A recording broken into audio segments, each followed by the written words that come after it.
여러분 혹시 그 젠가 게임을 해보셨죠? 그죠?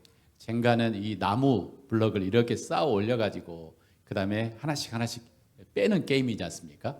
그래서 이 젠가 게임을 하는데 이 젠가 게임에서 이제 나무 블럭이 쌓아진 블럭이 무너지지 않도록 가장 밖에 나와 있는 것, 그 다음에 흔들흔들 거린 걸 살짝 빼지 않습니까? 그런데 반대로 이 젠가의 그 나무를 한꺼번에 쭉 무너뜨려 버리는 그 나무 블럭이 있습니다.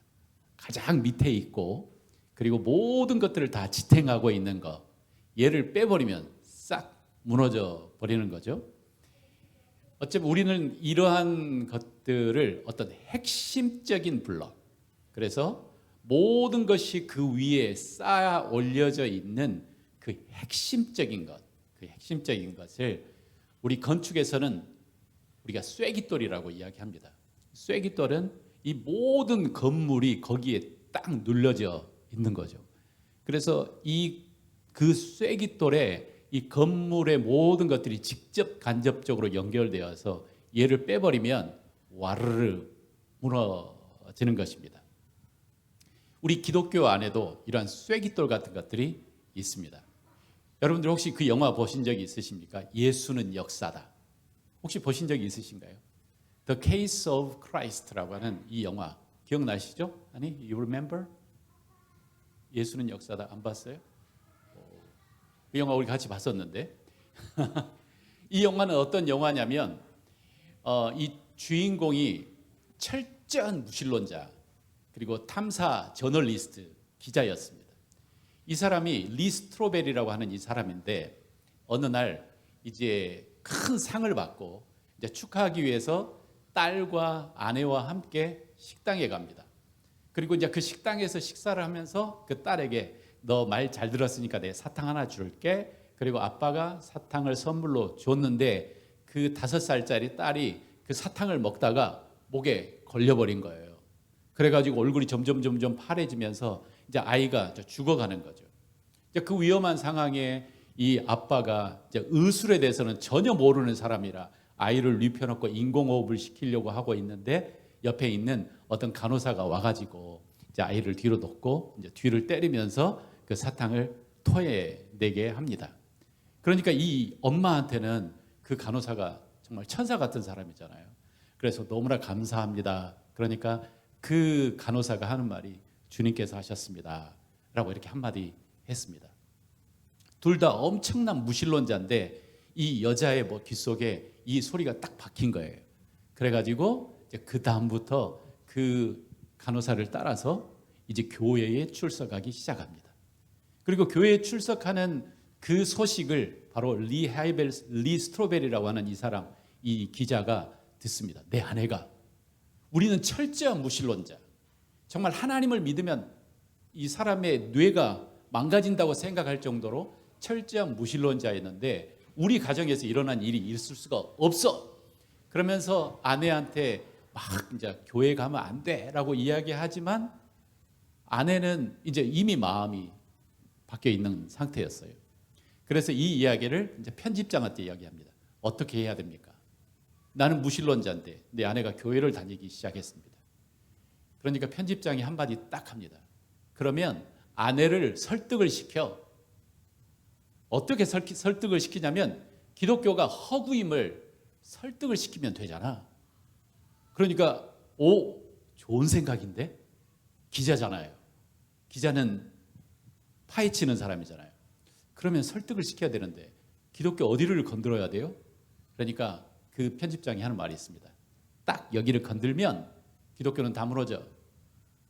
그게 뭐냐면 바로 예수님이 부활하셨다는 그 사실만 네가 허구라고 증명할 수 있으면 기독교의 모든 사상과 모든 역사들은 다 무너진다 라고 이야기하면서 이 사람이 2년 동안 의학 박사, 역사학자, 심리학자 이러한 저명한 사람들을 이제 기자의 이름으로 찾아다니며 예수의 부활이 허구임을 증명하러 다닙니다.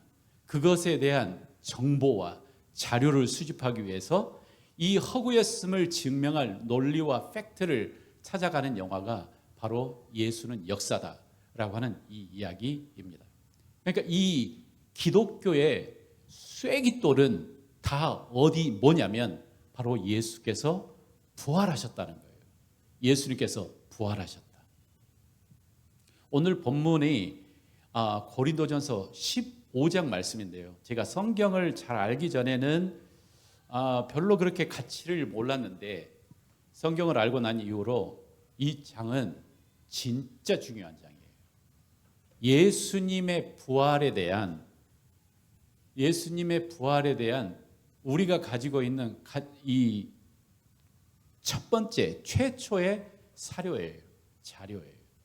이것 외에 성경 외에 다른 자료는 많지만 성경에 기록된 예수님의 부활에 대해서 가장 먼저 정리된 책이 바로 고린도전서 이 말씀입니다.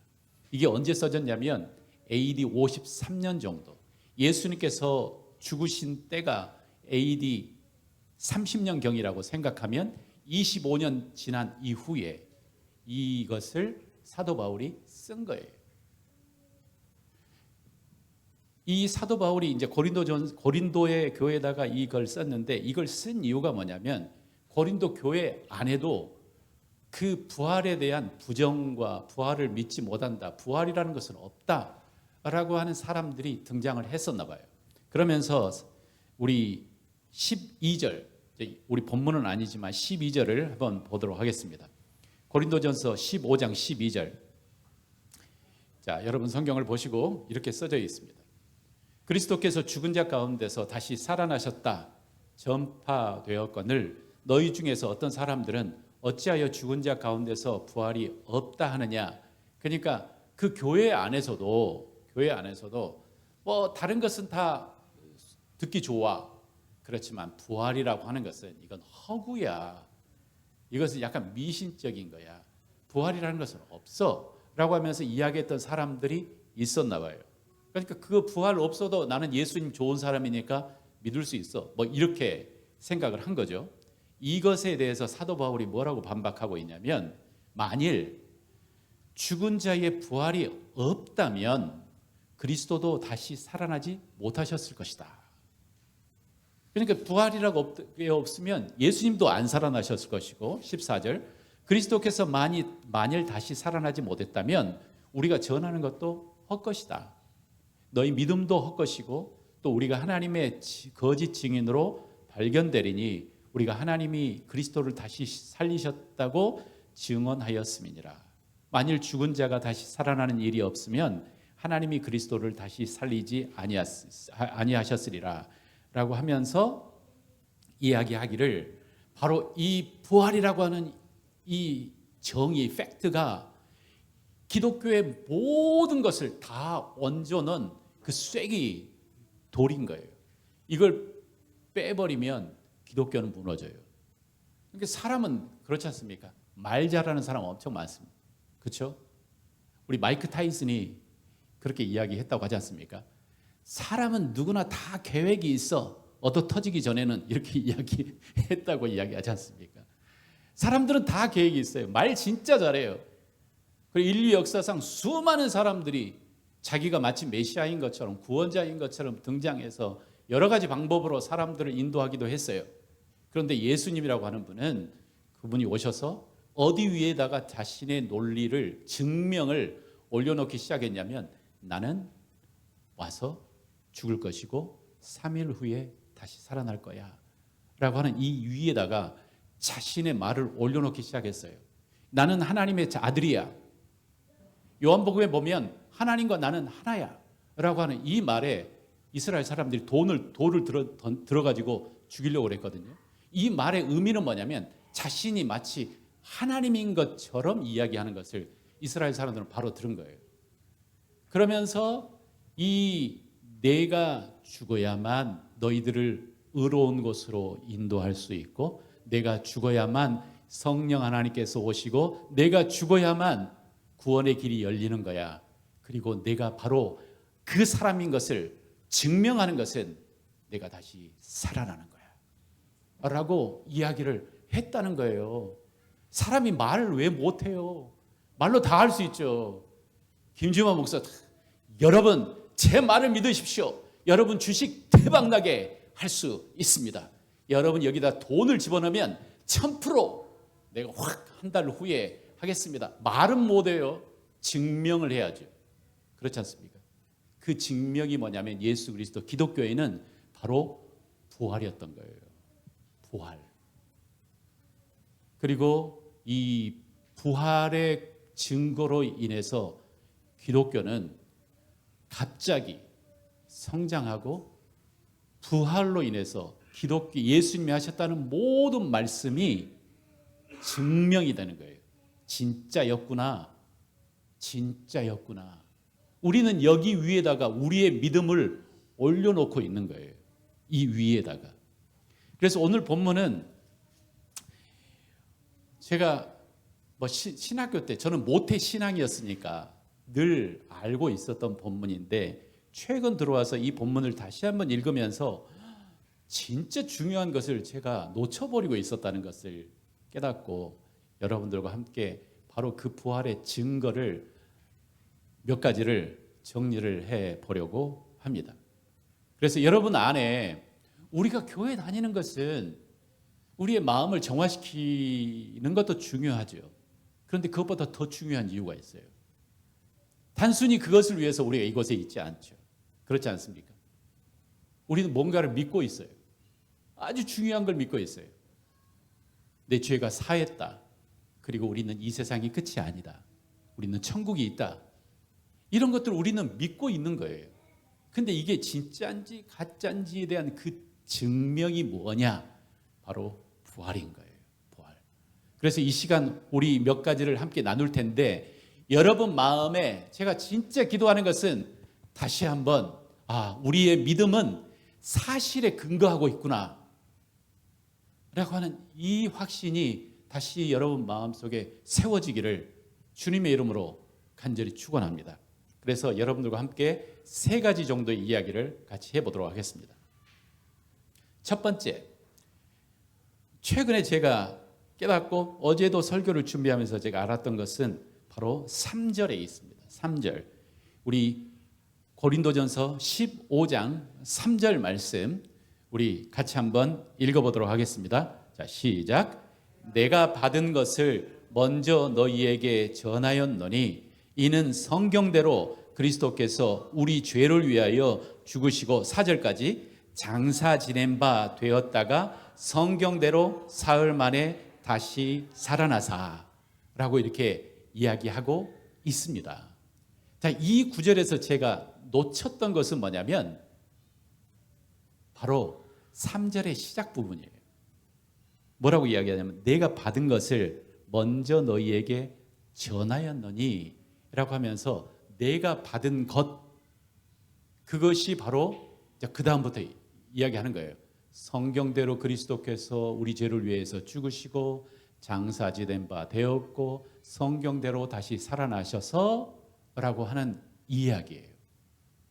내가 받은 것이라고 이야기하고 있어요. 신앙 고백인 거죠. 기독교의 메시지의 핵심이 뭐냐면 바로 이게 아닙니까? 예수님께서 우리 죄를 위해서 죽으셨고, 그리고 장사 지냈고, 그리고 예수께서 살아나셨다라고 하는 것이 이 신앙 고백의 핵심이에요. 우리가 조금 전에 함께 했던 우리 사도신경도 바로 이게 그 안에 핵심으로 들어가 있는 거예요. 그런데 이 핵심적인 신앙 고백이 제가 조금 전에 이야기했던 것처럼 이 고린도전서, 바로 이 성경이 써질 때가 AD 53년, 54년경이에요. 예수님께서 죽고 나신 이후로 20년, 25년 정도 된 그때인 거죠. 그러니까 굉장히 빠른 시간에, 아직 뒤에 읽어보면 이 죽으셨던 분이 게바에게 보이시고 그 다음에 12제자에게 후에 500여 형제에게 보이셨다라고 하는 이야기를 하면서 그 다음에 뭐라고 하냐면 그 중에 대부분은 아직도 살아있다. 아직 예수님에 대해서 보고 예수님의 부활을 경험했던 사람이 아직 살아있는 굉장히 그 짧은 시간에 뭐가 정리되었냐면 신앙 고백이 정리됐다는 것입니다. 이게 얼마나 놀라운지 한번 보도록 하겠습니다. 이 A.N. 셔먼 화이트라고 하는 이 옥스퍼드 대학교의 역사 학자가 있습니다. 이 사람이 뭐라고 하냐면 자기가 전설, 역사 속에 있는 전설들을 다 공부해서 그것이 어떻게 시작되었으며 어떻게 사람들의 마음을 갖고 그 다음에 이게 믿음으로 전파되었는지를 내가 공부해 보니 어떤 사실이, 어떤 내용이 전설이 되기 위해서는 최소한 2세대는 지나가야 되더라. 근데 2세대도 짧다. 100년, 200년이 지나야만 어떤 것이 전설이 되는 거예요. 이게 무슨 말이냐면 한 남자가 있었어요. 위대한 남자가 있었어요. 그리고 그 남자가 죽었어요. 그 다음에 100년이, 200년이 된 어느 시간에 사람들은 그 남자에 대해서 이야기 시작합니다. 그러한 남자가 있었어. 그 남자는 내가 딱 보니 범상치 않았어. 그 눈에서는 빛이 나기 시작했어. 그리고 그 사람이 사람을 살렸어. 라고 하면서 이게 전설이 되고 그리고 사람들이 그것에 대해서 믿게 되려면 최소한 몇백 년이 지나야 되는 거예요. 이 알렉산더 대왕이라고 하는 우리 대왕 알지 않습니까? 이 알렉산더 대왕에 대한 그 전설과 그 사실이니까 그러나 이 사람의 역사서가 나오기까지 얼마나 걸렸냐면 400년 이상의 시간이 걸린 후에 비로소 알렉산더 대왕에 대한 이야기가 나왔고 그 다음에 사람들이 알렉산더 대왕에 대해서 믿기 시작한 거예요. 그러니까 뭔가가 종교적으로 그 다음에 뭔가가 이 역사적이 아니라 뭔가가 이렇게 나오려면 굉장히 긴 시간이 필요한 거죠. 그런데 이 기독교의 부활에 대한 이야기는 그 긴 시간이 걸리지 않았어요. 굉장히 짧은 시간에 신앙의 고백이 정리가 된 거예요. 신앙의 고백이. 그러면서 사도 바울이 그러잖아요. 나는 지금 AD 53년에 있는데 이것을 내가 받은 거야. 이 신앙의 고백은 이미 그 전에 준비가 된 거예요. 이미 그 전에. 그리고 그것을 준비한 사람들이 누구냐면 바로 예수님과 함께 경험했고 예수님에게 말씀을 들었고 예수님을 십자가에 못 박힌 것을 보았고 그 다음에 예수님께서 부활하신 것을 보았던 증인들이 예수님이 죽고 나신 얼마 안 되어서 신앙의 고백을 이렇게 정리한 겁니다. 그러니까 이 부활의 역사는 일반 보통의 어떤 사건이 한 몇백 년 지난 후에 종교화되어서 기독교가 만들어진 사건이 아니에요. 이것은 그 사건이 있고 난 이후에 사람들이 바로 이 내용을 정리한 거예요. 어떤 한 종교가 살아나려면 두 가지 정도의 어떤 프로세스가 필요하다고 합니다. 첫 번째, 그 종교의 그 리더가 좀 오래 살아야 돼요. 불교의 석가모니도 한 80살까지 살았다고 합니다. 그래서 그 사람이 살면서 어떤 그 신학적인 정리를 해 놓은 거죠. 그리고 그 사람이 죽고 난 이후에 몇 세대 후에 불교가 이제 거대한 종교로 자리를 딱 잡게 됩니다. 그런데 기독교는 그런 일반적인 룰을 따르지 않았어요. 예수님이 몇 년을 사셨죠? 30년 반밖에 안 사셨어요. 굉장히 짧은 시간에 사셨다가 그 다음에 돌아가셨어요. 죽으셨어요. 그리고 그가 죽고 난 얼마 되지 않아 사람들이 뭐라고 하냐면 성경대로 죽으셨고 성경대로 장례지셨고 성경대로 부활하셨다. 이게 바로 우리의 믿음이다 라고 하는 것입니다. 만약에 이게 팩트가 아니었다면 부활이라고 하는 이 사건이 팩트가 아니었다면 이것은 이루어질 수가 없는 내용인 거예요. 부활이라고 하는 사건이 이 팩트가 아니었다면 사람들은 이 짧은 시간에 이것을 정리하고 이것들을 목숨 걸고 사람들에게 알리지 못했다는 거예요. 부활은 팩트다 하는 이 논쟁 중에 바로 이게 굉장히 중요한 팩트입니다.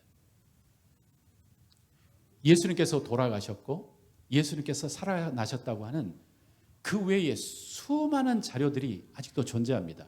성경 안에서도 마태, 마가, 누가, 그 다음에 사도행전, 이 내용들은 바로 사셨다가 돌아가시고 부활하신 분에 대한 이야기를 적고 있습니다.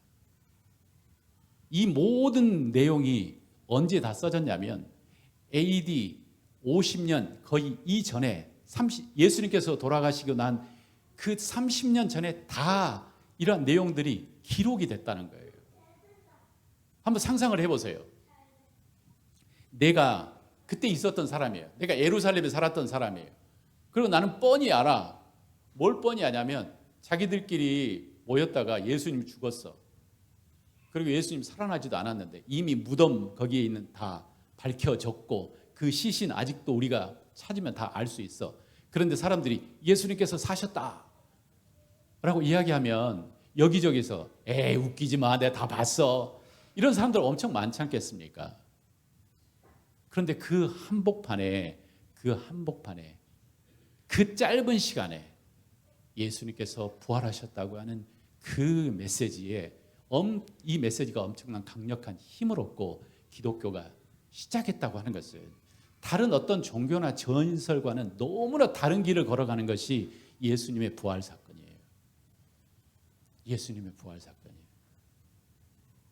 두 번째 예수님의 부활 사건을 증명하는 것들이 이 성경 본문에 나와 있습니다. 우리 15장 우리 3절부터 다시 한번 읽어보도록 하겠습니다. 본문 15장 3절부터 내가 받은 것을 먼저 너희에게 전하였노니 이는 성경대로 그리스도께서 우리 죄를 위하여 죽으시고 장사 지낸 바 되었다가 성경대로 사흘 만에 다시 살아나사, 그 다음에 5절부터 게바에게 보이시고 후에 12 제자에게와 그 후에 500여 형제에게 일시에 보이셨나니 그 중에 지금까지 대다수는 살아있고 어떤 사람은 잠들었으며 그 후에 야고보에게 보이셨으며 그 후에 모든 사도에게와 8절 맨 나중에 만삭되지 못하여 난 자 같은 내게도 보이셨느니라 라고 이렇게 이야기하고 있습니다. 예수님의 부활 사건을 본 사람, 목격자들, 예수님이 부활하신 이후에 예수님과 함께 식사했던 사람들, 예수님이 부활하신 후에 예수님을 목격하고 예수님을 만졌던 사람들이 엄청나게 많은 거예요. 엄청나게 많은 거예요. 그러니까 예수님이 부활하셨다고 하는 것을 목격한 사람들, 그리고 그들의 증언들이 엄청나게 많은 거예요. 역사학자들이 그렇더라고요. 역사 속에 어떤 일이 이게 진짜 팩트인지 아닌지를 증명하는 것이 진짜 어렵대요. 왜냐하면 너무 오래전에 일어난 일이니까. 우리 지금부터 예수님 그럼 벌써 2000년 전이잖아요. 그러면 이게 팩트인지 아닌지를 찾으려고 하면 뭘 해야 되냐면 뭔가 증거를 찾아야 돼요. 그 증거 중에 하나는 뭐냐면 그때 당시에 기록되었던 어떤 기록의 한 조각이거나 아니면 그 이야기를 했던 어떤 사람의 이야기거나 이런 것들이 필요해요. 그러니까 알렉산더라고 하는 사람이 살았었다라고 하는 이 이야기를 그때 당시에 이것을 기록한 그 기록들을 찾기가 진짜 쉽지 않대요. 그런데 그곳에서 한 개, 두 개, 세 개를 찾아내면 이것은 정말 럭키한 거고 이것을 근거로 이 사람이 알렉산더라고 하는 사람이 기원전 300년 어느 때에 살았다라고 하는 것을 증명할 수 있는 팩트가 되는 거예요. 그런데 예수님의 부활 사건에 대해서는 그것에 대한 자료들이 너무 많아요. 너무 많아요. 이 부활에 대한 자료들이 너무 많고 여기 오늘 본문에도 그 부활을 보았던 사람들이 여기서는 최소한 500명 플러스 12 제자 플러스 야고보와 베드로, 바울과 하면은 최소한 510몇 명이라고 하는 사람들이 예수님의 부활을 본 거예요. 경험한 거예요. 그리고 여기서 이야기하는 그 시점에는 아직도 대부분 그 사람들 살아있더라 라고 이야기한 거죠.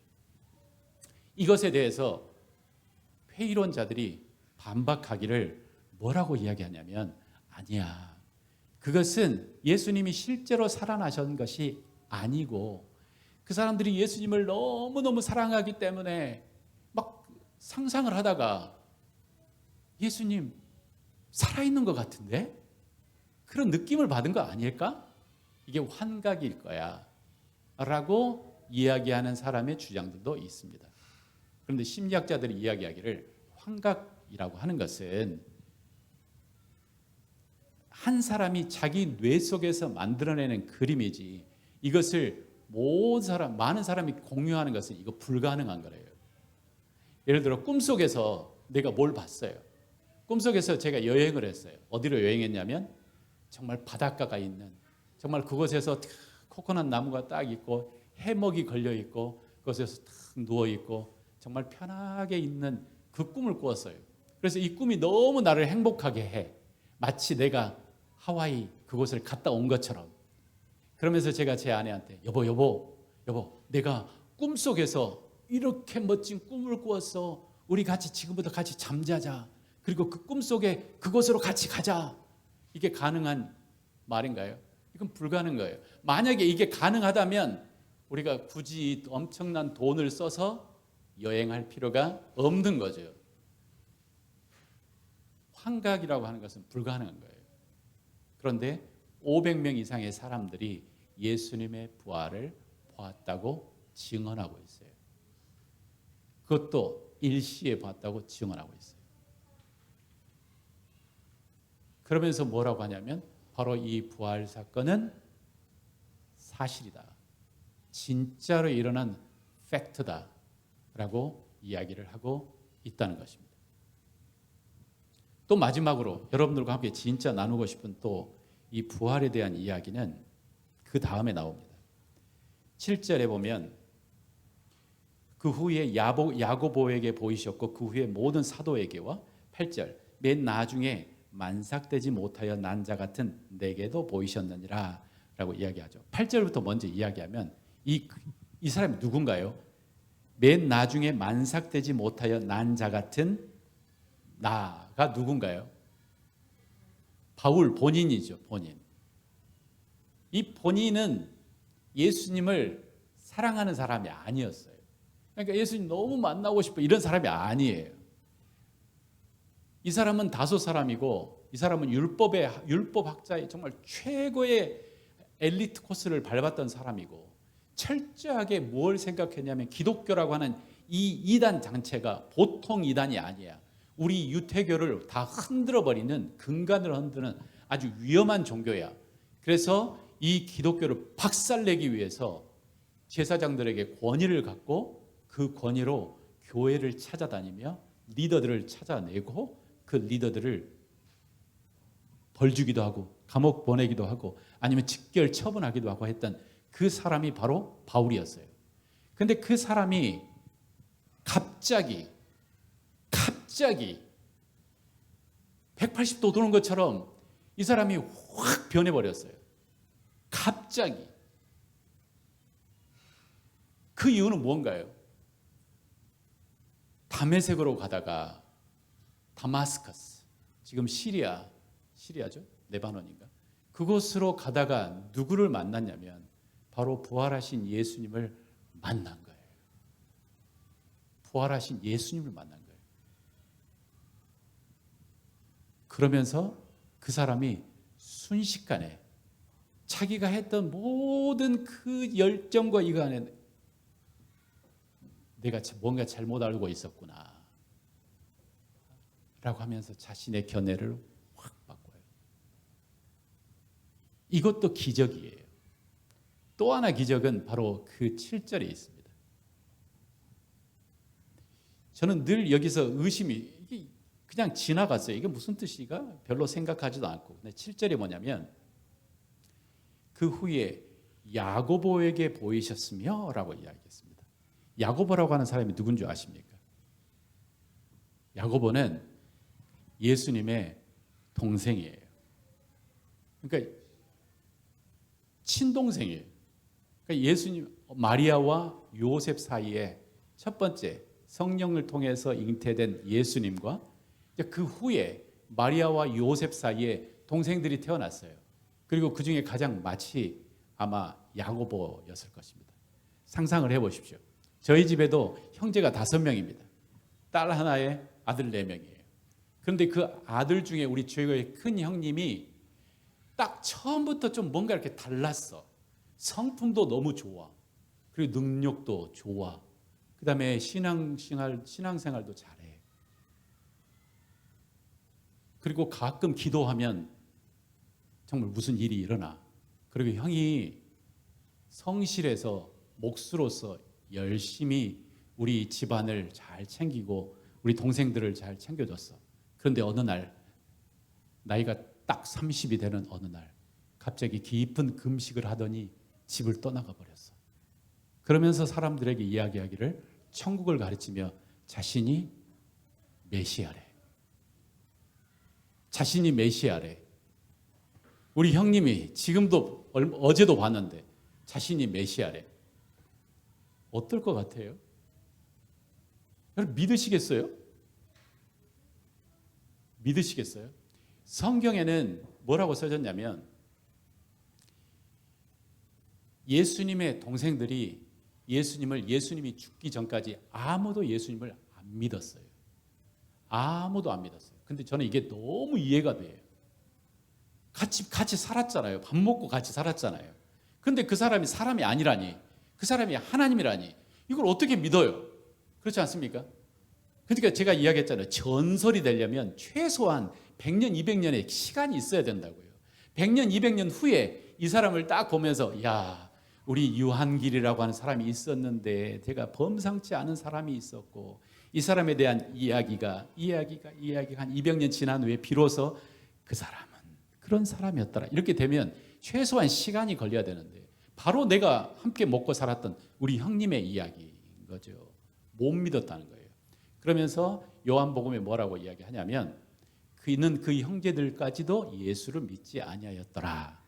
마가복음 3장 11절에 뭐라고 이야기하냐면 예수의 친족들이 듣고 그를 붙들러 나오니, 그러니까 예수님께서 막 설교를 할 때 마리아와 예수님의 형제들이 왔어요. 그리고 그를 붙들러 나오려고 했어요. 왜냐하면 이는 그가 미쳤다 함이로라. 아니 동생들이 보기에 형이 지금 미친 거예요. 갑자기 잘 있다가 갑자기 30년부터 금식 딱 하더니 이제 그 사람부터 얘가 정신이 확 돌아가 버렸나? 미친 거예요. 못 믿은 거예요. 못 믿은 거예요. 그런데 이 야고보가 마치 바울처럼 순식간에 그의 견해를 확 뒤집어 버리는 뭔가 극적인 사건이 있어야 되지 않습니까? 그 사건이 뭐였을까요? 내가 말하는 그 사람이야라고 하는 것을 증명할 그 사건이 뭘까요? 부활밖에 없어요. 부활. 내가 죽었다가 나는 다시 살아날 거야. 그러면 이 부활을 통해서 너희는 이게 진짜임을 알게 될 거야 라고 하는 그것을 그게 뭐냐면 바로 부활인 거죠. 야고보가 예수님이 죽고 난 이후에 예수님께서 다시 사신 것을 보고 경험하고 체험하고 비로소 그가 예수님을 믿게 됩니다. 그러면서 그는 누가 됩니까? 초대교회의 리더가 돼요. 예루살렘 교회의 담임 목사가 돼요. 초대교회 리더. 그리고 초대교회를 아주 지혜롭게 인도하는 첫 번째 리더가 되고 우리가 가지고 있는 성경 야고보서도 이 야고보가 쓴 책이에요. 그리고 61년경에 AD 61년경에 그때 당시에 이 요세푸스라고 하는 이 역사학자가 이야기하기를 그때 당시에 대사장 아나누스라고 하는 사람이 교회를 깨트리기 위해서 야고보와 그 몇 명을 돌로 쳐서 그를 죽였더라라고 하는 거예요. 그러니까 이 사람이 생명을 걸고 자기의 목숨까지 걸면서 증명했던 건 뭐냐면 예수님께서 실제로 부활하셨다. 이것에 대해서 우리가 증인이다. 예수님의 제자들은 예수님이 십자가에 못 박기 전에 예수님이 뭔가를 하실 줄 알았어요. 예수님이 뭔가를 하실 줄 알았어요. 그래서 예루살렘에 탁 들어가서 위대한 장군처럼 능력으로 그곳을 다 쓸어내고 그곳에 왕으로 등극하실 줄 알았나 봐요. 그렇지만 성경에서는 그렇지 않지 않습니까? 너무나 힘없이 예수님은 잡히고 예수님은 죽으셨습니다. 그러면서 제자들이 다 도망가 버렸어요. 그렇지만 부활 이후에 제자들은 너무나 이전과 이후에 다른 모습으로 등장합니다. 그러면서 그들은 예수님이 부활하셨다. 그들이 전한 메시지가 그예요. 너희들이 죽인 바로 그 사람이 메시아였고 그 사람이 부활했다. 이게 사도 바울과 베드로와 그다음에 제자들이 전한 메시지예요. 그리고 이 메시지를 전하는 이 사람들은 잘 살았을까요? 그 후에? 아니에요. 이 메시지 때문에 그들이 죽는 그 시간까지 철저하게 핍박받고 고난받고 그러다가 죽었어요. 그러니까 거짓말을 할 이유가, 심적인 이유가 없었던 거죠. 그들은 뭔가 확실함이 있었어요. 예수님께서 부활했다. 부활했다. 그래서 그들을 뭐라고 부른 줄 아십니까? 증인이라고 부릅니다. 증인. 증인은 자기가 경험하고 자기가 체험했던 것을 이야기하는 사람이 증인이에요. 제 이야기를 하면서 제가 마무리하도록 하겠습니다. 저는 모태신앙의 크리스찬 삶을 살았어요. 그러니까 그냥 크리스찬 문화 속에 살았어요. 그래서 다른 사람에게 내가 믿고 있는 예수님에 대해서 전하려고 하면 약간 뻘쭘하기도 하고 그 다음에 두렵기도 하고 뭐 그랬어요. 그러다가 제가 대학교 1학년, 2학년 될 때 제가 그 책자 하나를 봤어요. 예수님의 유일성인가 그 책을 싹 보는데 바로 제 눈에 정말 확신처럼 다가온 말이 바로 이 부활이 관련된 것이고 이게 사실 그전에는 신화처럼 제 머릿속에 박혀 있다가 이게 만약에 팩트라면 이게 진짜라면 이라고 하는 새로운 마음으로 제 안에 들려오기 시작했어요. 저도 아직도 그걸 기억해요. 제 자취방에서 제가 예수님의 유일성 그리고 예수님의 부활에서 계속 읽고 있는데 너무나 가슴이 차오르는 거예요. 내가 믿고 있는 것은 그냥 뭔가 좋은 마음 정화 그리고 좋은 소식이 아니고 팩트구나. 진짜구나.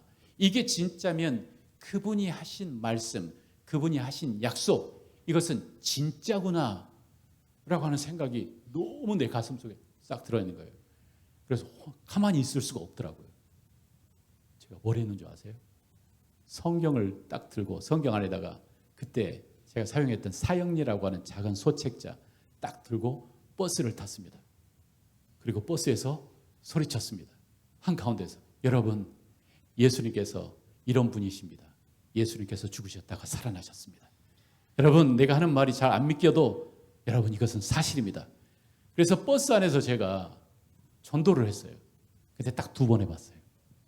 그 다음부터 갑자기 이 세상 말로 부끄러움이 확 몰려오는데 내가 무슨 짓을 했지? 뭐 이러면서 그 이후에는 못했지만 이게 사실이라고 하는 이게 제 마음에 엄청난 힘을 준 거예요. 내가 누군가에게 성경을 이야기하고 성경을 설명하려고 하는 게 아니고 증인인 거죠. 증인. 내가 예수님을 만났고 그리고 예수님이 나의 낮은 자존감을 주님께서 회복시켜 주셨고 나의 죄책감을 하나님께서 치유해 주셨고 그리고 하나님께서 내 안에 꿈 없이 소망 없이 살았던 나를 소망 있게 해 주셨고 이러한 것들을 증언할 수 있겠구나라고 하는 생각을 그때 해본 것 같아요. 사랑하는 형제자매 여러분, 지금은 다시 이 말씀을 제가 읽으면서 제 안에 그런 마음들이 다시 올라오기를 소원합니다. 어제 저희 친척, 저희 사촌 우리 형님의 아들, 우리 조카의 결혼식이 있었어요. 그리고 그 결혼식 안에는 그동안 제가 보지 못했던 우리 친척들, 먼 친척들, 우리 가정의 대부분은 크리스찬이에요. 형제자매들. 그런데 딱 두 가정이, 한 가정은 불교, 한 가정은 원불교에 아주 그냥 깊은 뿌리를 두고 있어요. 그리고 그 불교의 뿌리를 두고 있는 우리 작은 아버님, 동국대학교 교수님이셨고, 뭐 이제 아버님이 그분은 이제 거의 연세가 많으셔서 거동도 못 하시는데 그 아들이 그 아버지를 돌보고 그 아버지의 재산과 이걸 다 돌본다고 하는 이야기를 하는데, 제가 그 앞에서 복음을 못 전하겠더라고요. 조금 부끄럽기도 하고, 내가 이 복음을 전하면 얘와 나와의 관계가 어떻게 될까? 아니, 삼촌이 목사인 건 알겠는데 지금 나한테 그런 걸 전하시면 안 되죠. 이럴 것 같아요. 왜냐하면 그 친구의 경제적인 것, 모든 것들이 다 거기에 연결되어 있어요. 그런데 거기에서 내가 복음을 전하면 어떨까? 어떤 일이 있을까? 이런 것 때문에 입을 못 열겠더라고요.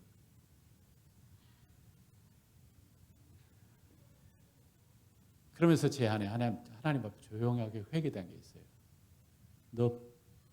네가 믿고 있는 게 팩트인 걸 아니?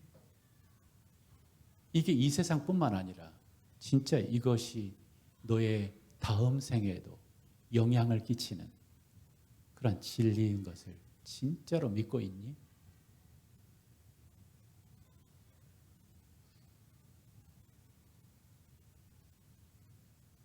여러분, 우리의 믿음은 사실 위에 올려져 있어요. 예수님은 진짜 역사 속에서 태어나셨고요. 예수님은 진짜 역사 속에서 고통을 받으시고 십자가에 죽으셨고요. 그분이 십자가에 죽었다고 하는 그 수많은 자료가 아직도 우리에게 있습니다. 그리고 그분이 죽으셨고요. 확실히 죽으셨고요. 그리고 그분은 확실하게 부활하셨습니다. 만약에 그분이 진짜 팩트이고 그분이 진짜 하나님의 아들이시고 그리고 그분의 말씀이 진짜라면, 이것이 정말 내 마음속에 깊이 박혀 있는 사실이라면 좀 다 다르게 살지 않을까? 살 수 있지 않을까?